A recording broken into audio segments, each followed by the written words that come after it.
Alec হেলসের ছক্কায় যখন শেষ হলো ম্যাচটি, ছক্কার নতুন রেকর্ড দেখলো বিপিএলে। ম্যাচে এটি ছিল 31তম ছক্কা। বিপিএলে এক ম্যাচে এর আগে 29টি ছক্কা বেশি আর দেখেনি। 4 ছক্কার উৎসব দিয়ে শুরু হলো বিপিএল এর সিলেট পর্ব। সিলেট স্ট্রাইকার্স ও রংপুর রাইডার্স ম্যাচ বলারদের কাঁধে রান উৎসব করেছে ব্যাটসম্যানরা। যে ম্যাচে 205 রান করেও জিততে পারেনি সিলেট, 206 রানের লক্ষ্যটা রংপুরের সহজভাবে জিতে গেল। 6 বল ও 8 উইকেট হাতে রেখে ফিরিয়ে যায়। ম্যাচে চতুর্থ জয় পেয়েছে রংপুর।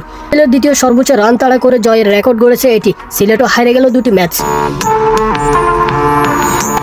টস হেরে ব্যাটিংয়ে নামা সিলেটের শুরুটা দারুণ হয়েছে। স্বাগতিকদের উদ্বোধনী জুটি 47 রান তুলেন 2 ওপেনার। রনি তালুকদারের জড়ো 50-তে 7 চার ও 3 ছক্কায় 32 বলে 54 রান করে থামেন এই ব্যাটার।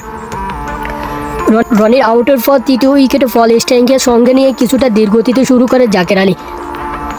চতুর্থ উইকেটে জোন্সকে নিয়ে রানের গতি বাড়ানোর সঙ্গে 50ও তুলে নেন জাকির। 38 বলে 50 রান করে সাজঘরে ফিরে যান এই ব্যাটার। এরপরে খেল দেখান জাকের আলী ও জোসন।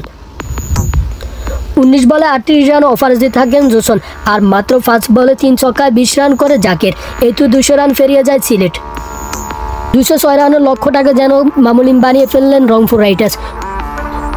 সাইফ হাসান ও অ্যালেক হেলসের ব্যাট থেকে আসে 186 রানের জুটি।